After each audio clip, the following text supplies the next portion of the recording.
So how about we started with a quick selfie on Twitter? All right? Let's try to take everyone. So, all right, cheers. Come on, but wake up. Cheers. All right. So this is going straight to Twitter right now under DevConf PL tweet. All right. I hope it works, but anyway. So good morning. Awake? Still not awake? Should we do some activity or something? Or everyone is busy drinking coffee? All right, thank you for joining me today for this interesting presentation. It's going to be about interesting keywords, actually. Offline first, web components, apps, web, some interesting keywords. Because today I'm going to talk about technology. And when I talk about technology, I love to go back a little bit 10 years ago when we started to hear about cloud. We have seen in conferences that people are advocating about cloud, the importance of cloud, people should move to cloud, and so on and so forth. But nowadays, we don't see this anymore. It's just obvious. If you are building a new software, you should move to cloud. You should build it on cloud. And if you are if you have an old software, then you are probably in the process of migrating it to cloud if you haven't done that already. So cloud nowadays is just obvious, and everyone understands the value of cloud, availability on all devices, up-to-date, secure. You guarantee that the user is using the latest version all the time, and all of other kind things that we love about cloud. And we have seen also, like nowadays also, that mobile has taken over. And we see that people understand the value of mobile, that whenever we develop apps, we need to make sure that they are available on mobile devices. Most of business people understand very well the value of mobiles and the value of having things available on mobile. But let's not forget that mobile is not just taking over. There are some other kind of creatures around us that are taking over. So let's put them into consideration as well when we are developing our new software and machine learning. But nowadays, till those guys take over the world and take control over everything and probably give presentations instead of me, let's talk about developing the best user experience way of developing application, whether for robots or whether for humans like us. Any robots here in the attendees? No? Okay, 2? All right. So, my name is Mahdi. I am a developer advocate. I'm not from Texas. I actually live in a beautiful country up there called Finland. And the reason I live there is because it's the HQ of my company called Vaadin. Anyone heard about Vaadin before? Okay, not bad, 10 people. All right, so Vaadin is actually a Java UI framework as of right now. Maybe we have something else coming up later, but for now we are a Java framework. And the idea of the framework is basically developing UI using Java. But later on, we decided to leverage this, and we decided to move our components from being Java to be web component. And this is basically the motivation behind my talk today. But aside from Vaadin, I have a small little story to tell you about. So I was traveling a few months ago. I went to this planet called America. And when I landed in the airport, it was quite interesting and nice. I really enjoyed it. It was this airport called Austin Airport. It's in Texas. And when I landed, I had this mentality that I'm a technology guy. And I don't really want to change currency to dollars. I have only euros with me. Actually, I didn't even have euros. I don't have cash with me. And I want to try to use technology to help me move around in the city. And I was sure that there is a way to do that. So I searched online to see what kind of transportation I can use. I found a nice app called Cap Metro. And it tells me basically the idea is download this app, start to use it. and you can basically pay online directly without having to use cash in your hand or something like that. It's awesome. The time was 5:23 p.m. and I checked the schedules of buses. The next bus is leaving in 7 minutes. And buses are leaving every 30 minutes. So bus from the airport to my hotel every 30 minutes. And I thought 7 minutes is not a big deal. I must be able to do a lot of things in 7 minutes. Like, think about 7 minutes. You definitely can do a lot of things. You see where I'm going, right? So I said getting a bus ticket in 7 minutes should not be an obstacle. So I had this airport network. It was quite not pleasant, but I started to download the app, and it was 18 megabyte. Now here, think about this. If I'm telling you that open my website, and the website tells you that it's going to load after downloading 18 megabyte on your device, you will not accept that, right? It's a lot. Maybe we see 18 megabyte, you tell me, not so big. Actually, it is big. Why I need 18 megabytes to be downloaded on my device. And I didn't mention here that, but also taking into consideration the security and access to my device and what kind of security check they're going to ask me and so on. But I just trusted the app and went forward to the installation process and then came to the next step asking me to sign up. So signing up is always a cumbersome operation on mobile devices. You know, writing your email, confirm your email, first name, last name, address, all these kind of things. Luckily, the app designer provided me an alternative option called sign in with Facebook or Google. So I picked the Facebook option. I wish I didn't, because I don't remember my Facebook password. And even if I remember, I have two-factor authentication, so nobody tried to take my Facebook account, okay? I have two-factor authentication, so it's quite not the best option ever. Still, I had to like struggle to figure out how to sign up, and I thought signing up with Facebook will be the fastest way. After signing up, I thought that all my problems are done. No, they aren't, because I need to enter my credit card information. 16 digits, expiration date, shipping address, billing address, all these kind of things. I have to say that entering a form in a mobile device is a not pleasant operation. And this is the call of PWA that I'm going to talk about later. Killing forms. We should not have forms on mobile devices. But back to my story, after 7 minutes, I checked the clock. So remember, I had 7 minutes for the next bus, right? I checked the clock, and I found that it's 6:01 p.m. Do you know what that means? I didn't only miss the next bus, I missed the second bus as well. It took me 38 minutes to download, sign up, do all these kind of operations. And missing the second bus means that I have to wait even more till 6:30 to take the bus. So in total, 1 hour and 7 minutes were lost. And here I'm not complaining about the bus system in Austin. It's quite interesting and advanced. I have to say it's very, very advanced, having an app, and the app is very well designed. I'm here complaining about the experience for a casual user of the bus system. Probably if you live in Austin, this is going to be an excellent experience for you, because you're going to download the app one day and sign up, and that's it. The app going to stay on your mobile device, and you're going to use it forever. So I'm not saying that native apps should be killed. I'm saying that they are needed to be considered. So to continue my story, when I went to the hotel offered me this kind of nice app that I can use to open and lock the door of the hotel.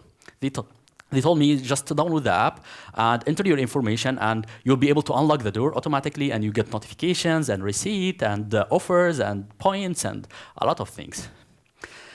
I was quite tired, you know, flying to US and all these kind of things, and waiting in the airport for almost 1.5 hours, and half an hour also to take the bus to the hotel and so on.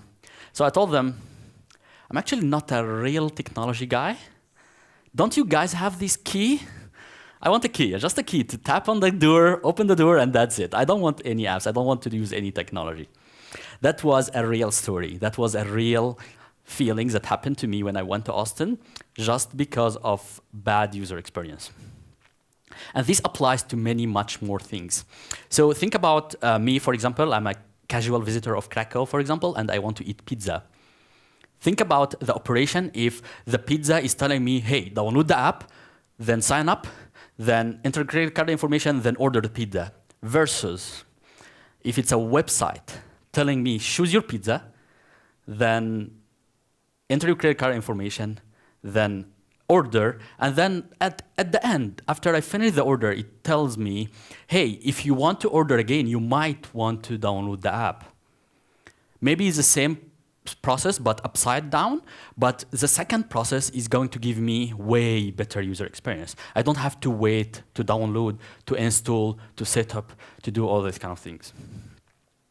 Actually, if we think about this in a broader way, think about LinkedIn. Actually, this has changed recently, but this picture was taken approximately 3 months ago when you open the LinkedIn website. There is a big problem here. Can you see it? Anyone? Sorry? Very small? A close button. Yeah, well, this is part of the problem. But the actual problem is that my mobile device is quite limited in space. Occupying 1/3 of this space to advertise about a native app is not a good user experience. So don't force me to install the app. And here I'm mentioning LinkedIn especially because of this thinking. Think about how many times you use LinkedIn per month. Probably on average 4 times, maybe every weekend or something. So you have an app with a specific size. Anyone from LinkedIn here? Do you hit me now? Do you hit me now? Okay. So think about an app with the size of LinkedIn and with all these processes running on the background, with all those notifications going on and forth, with all these updates asking you to update the app every now and then. All those kind of things are just here when you are using the app probably once per week. I'm not generalizing. Some people need to work with LinkedIn, and LinkedIn is an essential part in your daily productivity. But I'm talking about other people, like myself, for example. So having an app is probably not a good choice. Alternatively, if they provide me with a good interface on the mobile device, on the mobile web device, which is happening right now, by the way, then I will be a happier user. And then you need to have engagement. So if I don't get notifications still, then I probably will never visit LinkedIn ever again. So you need to give me web push. And this all, we put it under one single title called Progressive Web Apps. So how many hear about the Progressive Web Apps? Awesome.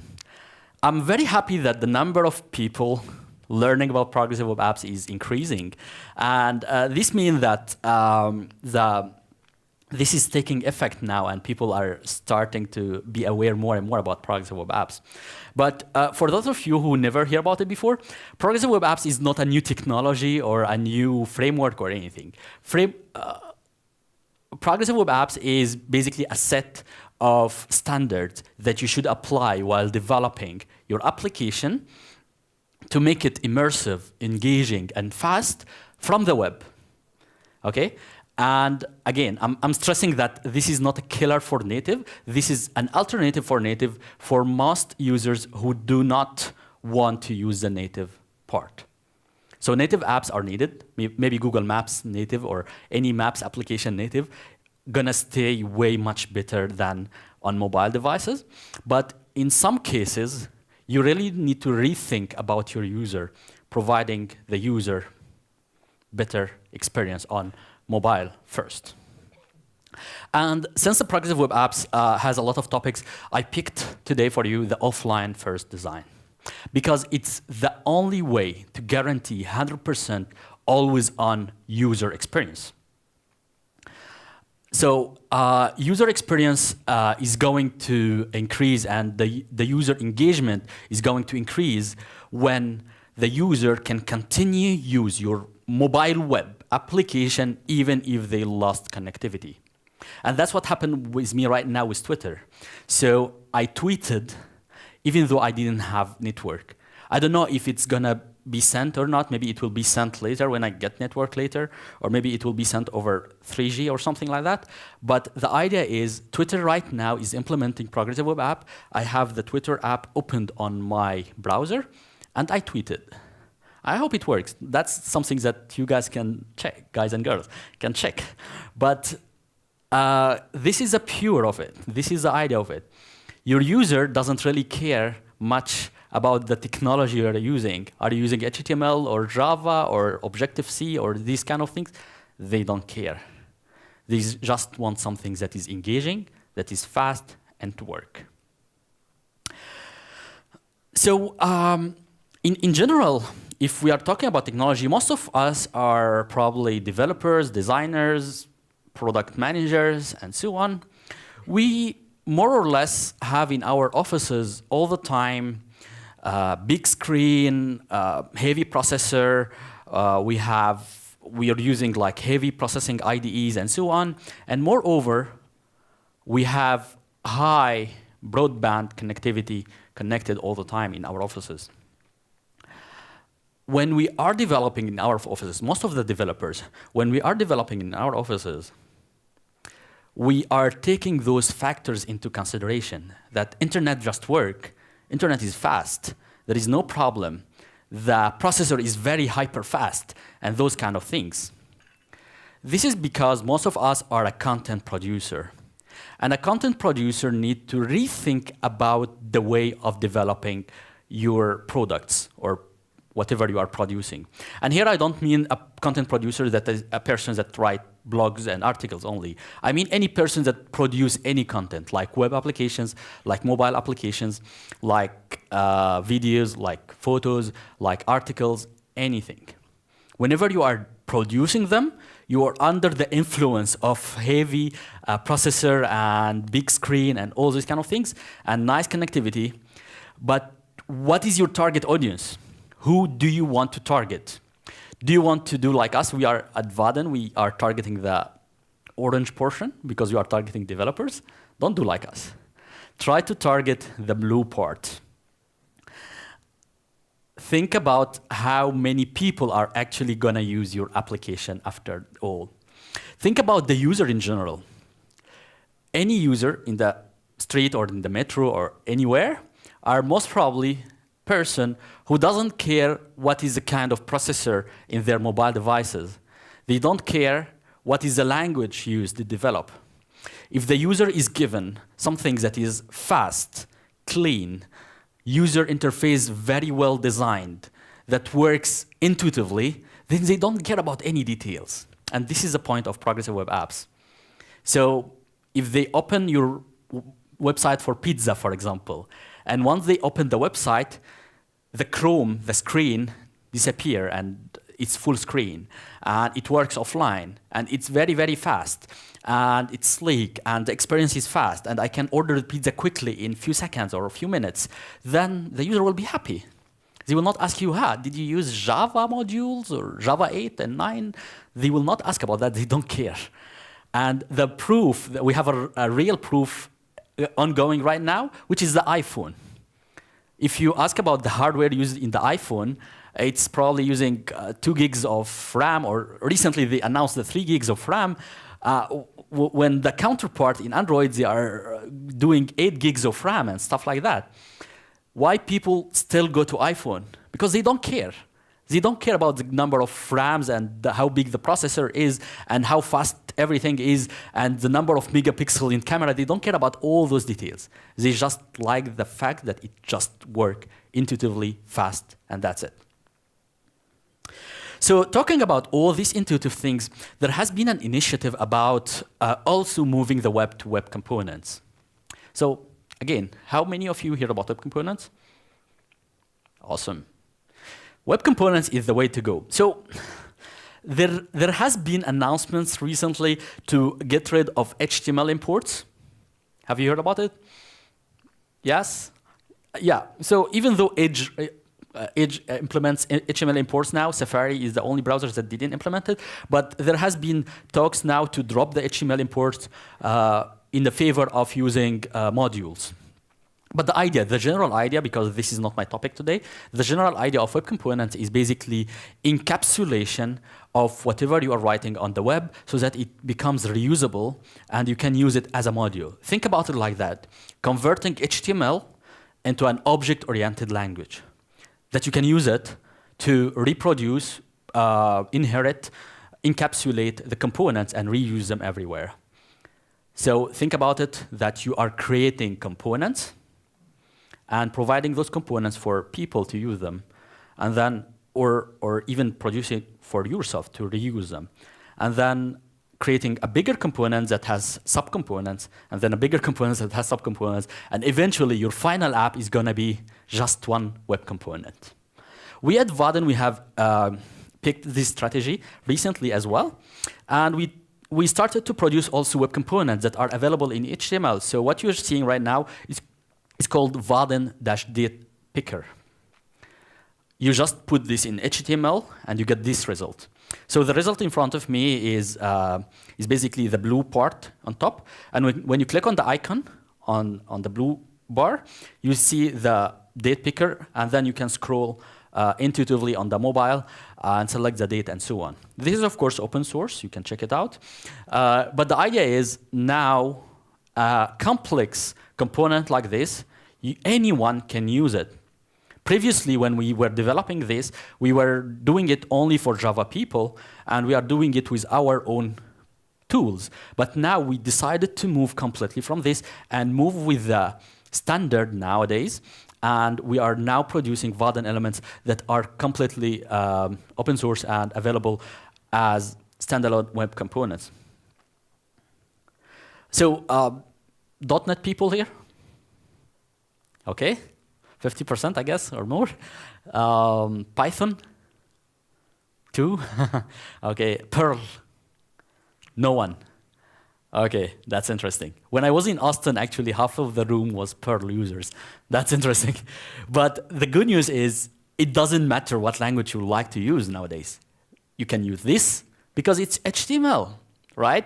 We have also other web components available. You can check them out. And here are some other frameworks that we basically work with. So basically, we highlight Angular, Polymer, React, and basically any JavaScript framework on the front end.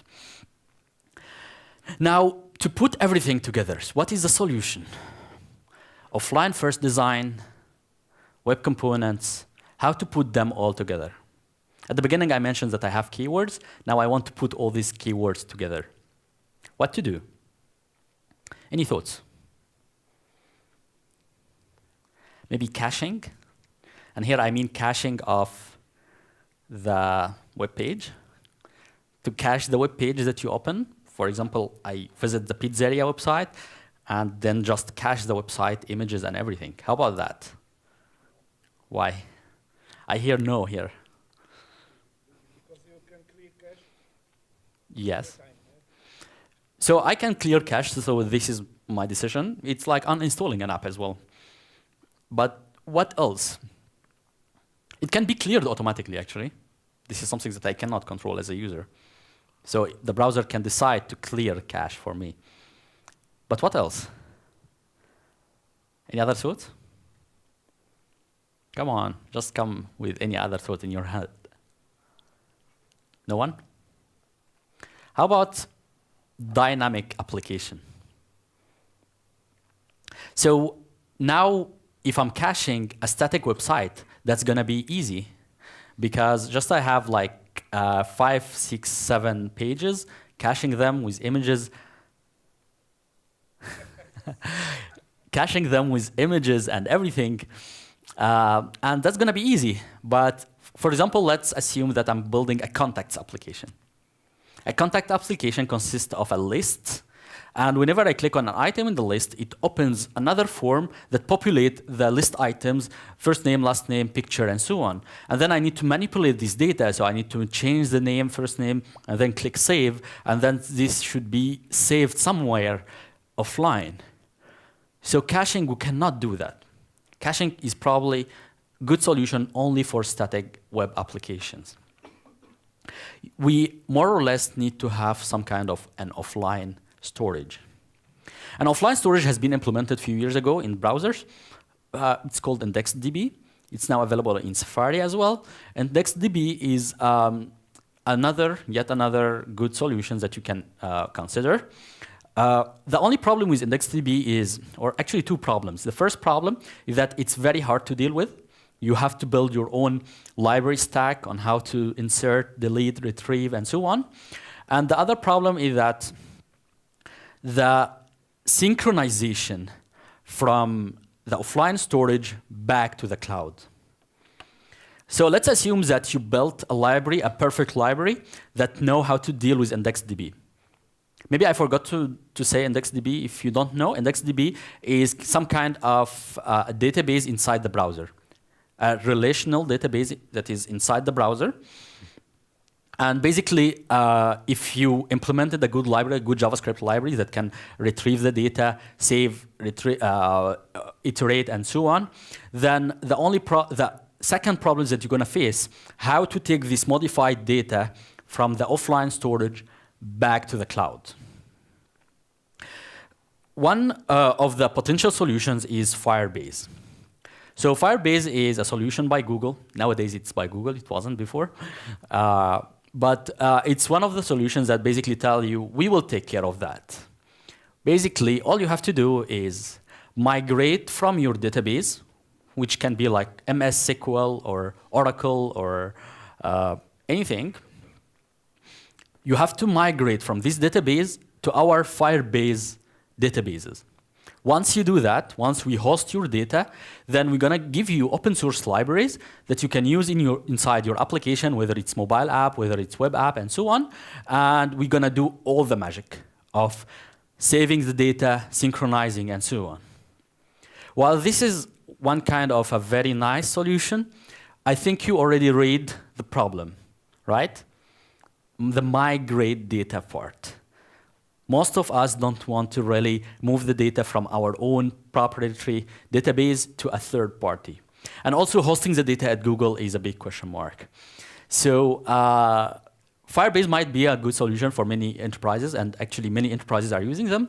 But for me, I like to research other solutions, and I would recommend today the PowerDB. So PowerDB is again an open source library owned by Apache, licensed Apache 2.0, I mean. And it's more or less do like Firebase, except that it's doing something exceptionally better. Aside from it's open source and available, and of course, it's actually tell you that all you need is to implement a CouchDB layer in front of your database, and that's it. We're going to work with any database you have. And because of the nature of PowerDB that is open source and community driven, a lot of plugins are available, and there are plugins probably for every kind of available database nowadays, like MS SQL, MySQL, Postgres, Oracle, all those kind of things. So what PowerDB do? You can think about it as only this part. It's just a small JavaScript library that you're using inside your web application. And you should migrate your web application to deal with PowerDB instead of the server up there. So separate.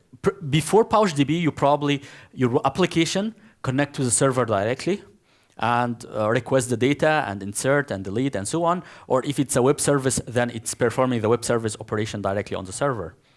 But what PowerDB tells you is basically don't do that. Instead, make all your insertion and retrieval of data on the PowerDB library.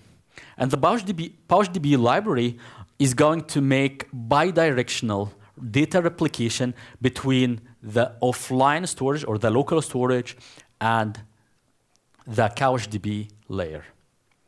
Now, what's missing is that you also configure the CouchDB to link between the server and the CouchDB. What this chart shows us clearly is that if we lost connectivity, so we have the first two parts here, those are the server part, and the second two parts here are the client-side part. If we lost connectivity, then the web application or the mobile application is still going to be able to communicate with the offline storage because it doesn't rely on a server at all, which means that it will still work. So I'm going to show you a demo of how this has been implemented on my end. So let's try to switch to my computer over here.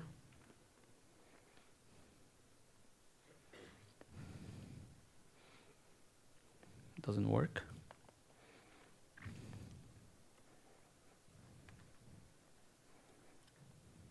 Oh, come on.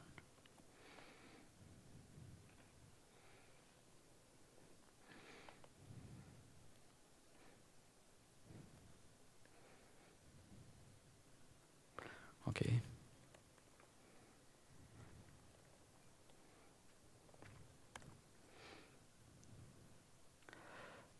For some reason, it doesn't switch.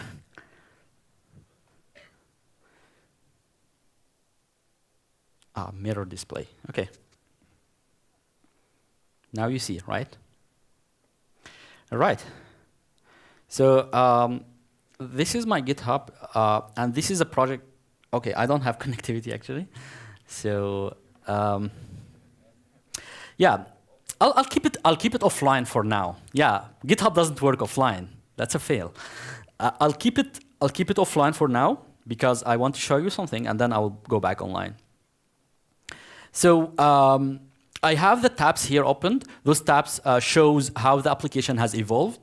And at the beginning, I started with a very, very simple app that is a Polymer-based web component app, consists of web components. And this is how it shows at the beginning.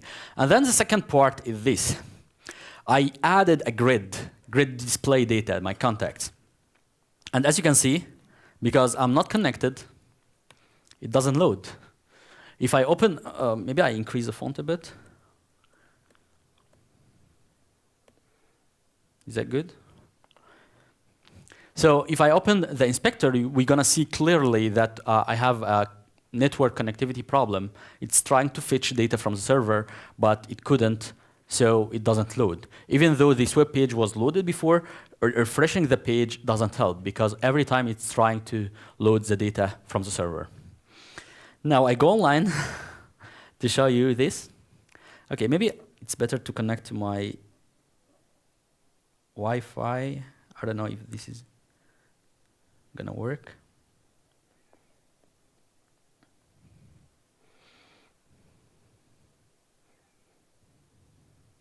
Yeah, demo effect, that always happens.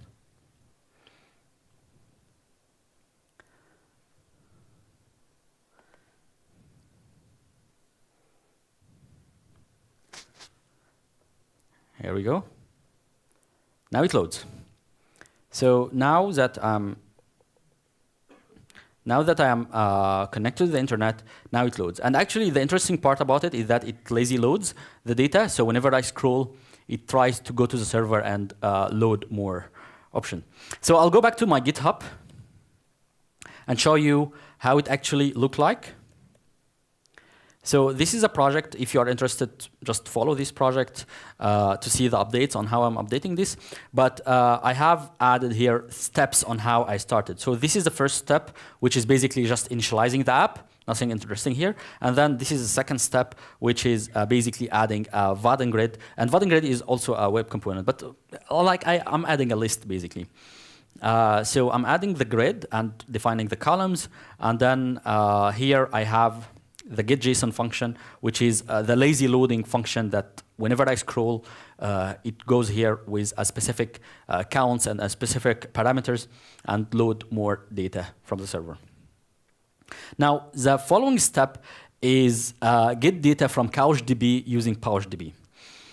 So the first step, so here in this demo, I'm trying to migrate from relying on the server directly to rely on PowerDB. So this is what I'm doing here. I'm showing you the diff instead of coding live. That's going to be easier. And basically, I defined a remote DB variable that is connected to my CouchDB server, which is available here on the local host. So this is my server. It has the persons DB, and it has the data here loaded. It's connected to my server, and basically I'm creating a variable that is connecting to the CouchDB layer. And I got rid of the function that connects to the internet or connects to the backend, and instead I implemented another function that basically populate the grid directly from the PouchDB variable that I have defined. So remote DB, here we go. So remote DB here, I'm populating the data from remote DB. At this point, I made the first important step, which is migrating all reliance on the server to rely on PouchDB. But at this point, I'm not totally done. Why? Because I still rely on a remote database, a live database. If this live database doesn't exist offline, then I cannot do anything. Just to show you how it looks like, this is the end result. It still loads as it was, but again, it will not load until I have internet. If I turn off internet, then it will not work anymore.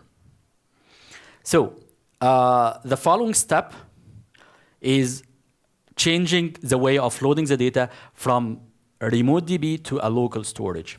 So I've done that by defining another variable called local database, and here I defined the PouchDB object by giving it local_PouchDB. The big difference between this one and the previous one, I think it was here. Yeah, so this is a remote DB variable. Here I give it a protocol. When you give it a protocol, PouchDB gonna automatically understand that you are trying to connect to a CouchDB server. But when you don't give it a protocol, then it will understand that you are trying to create a local storage. And the step after that is eventually synchronizing between remote DB and local DB. And this is what I did here. I used PouchDB.replicate. So can you see the magic? So PouchDB is a nice library, yet another library. Probably if you stay in your office for 2-3 weeks, you can produce something like this. But the interesting part about it is that it made everything very simple. All the APIs very simple and straightforward. And also, it provided the way to replicate the data back to the server automatically. Again, this is an open source library. I'm not affiliated with it. I'm not advertising about it or anything. I just like it. That's why I like to put it in my talks. And here I'm replacing all remote DB with local DB. So instead of relying on the remote DB variable, I'm relying on the local database. And this is something that we can see here. So now it works because I'm connected online. But what do you think? How can I test if this works offline or not? Nice try, but no. Do you remember from where I'm getting the data? CouchDB. So I need to kill CouchDB. I need to turn off CouchDB. Killing the internet will not make a difference here because I'm not getting this data from the internet.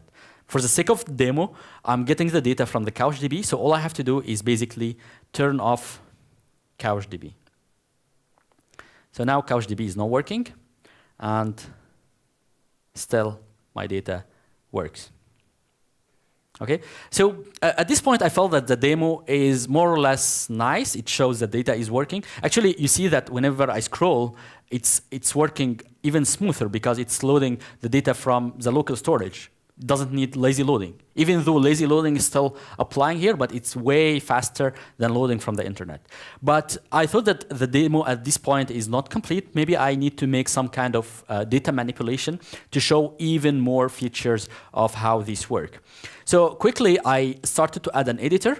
So when you click on it, it populates the data here in the editor, for example. And then after that, I started to manipulate the data. So you, for example, you load the data here and then change it to DevConf and then update, and you see that the value has been modified. All of that, and I'm still offline. Remember, CouchDB is not working, still the application works fully. So remember the user that doesn't care about technology? The user will be happy. He or she will not notice that they lost connectivity, or even if they noticed, they will be super happy that they are still able to use the application. Let's modify one more item. So let's change first name here, DevConf again, and update, and it still works. And I don't remember what I did at this step, but I remember at some, it's not showing because I have a big, yeah, it's here. I added also some search functionality to show how it works at the end of the day when you want to also manipulate the data.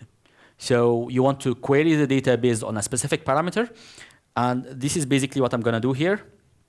Just for the sake of demo, I'm going to just write devconf as a first name and find, and you find nothing. Maybe it wasn't ready yet. Yeah, it should be here. So devconf find. Oh, no results. Okay, I'll update the data one more time because I have a different port here. So that might be the reason. So update the first name of those people, devconf. And then when I search for devconf, yeah, here we go. So it shows me the results of the selected people. Yeah, go ahead.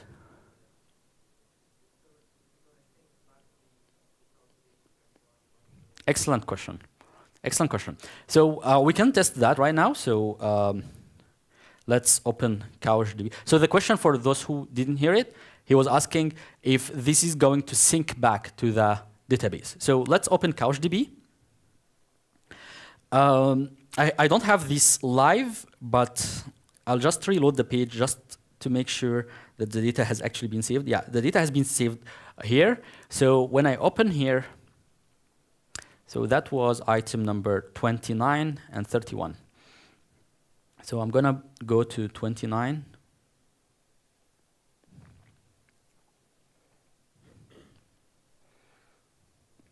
This one.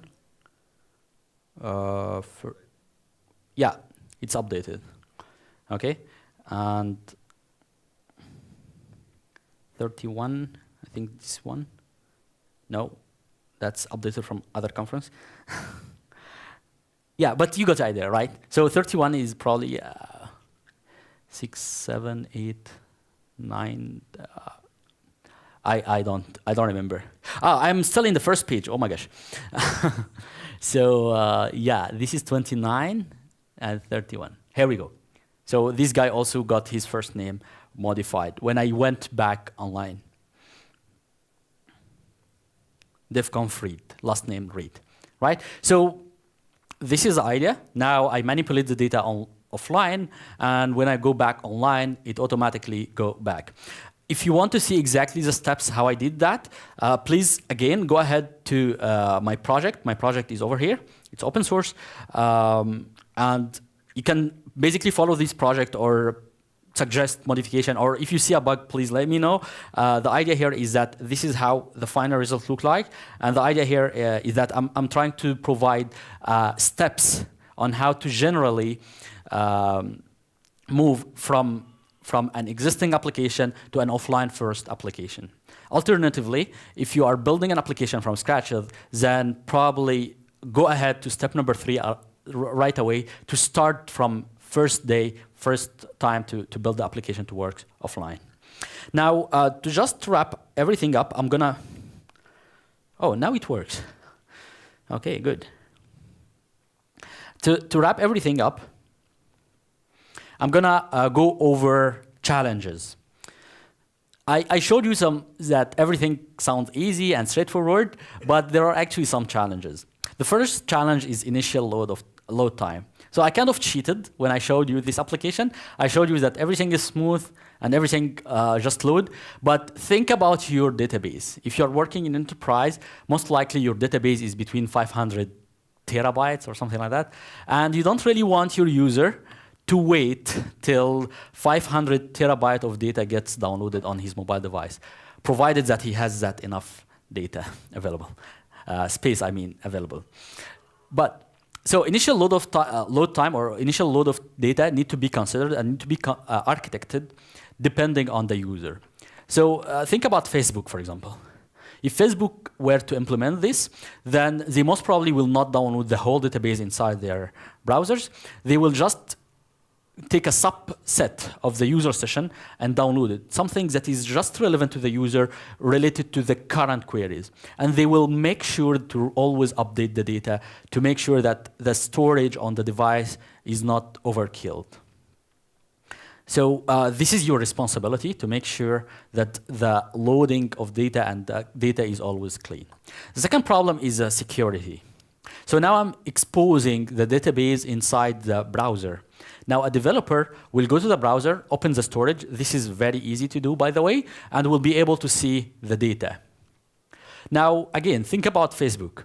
If I have my Facebook saved on my browser and someone took my laptop and opened Facebook, then obviously they will be able to see everything, right?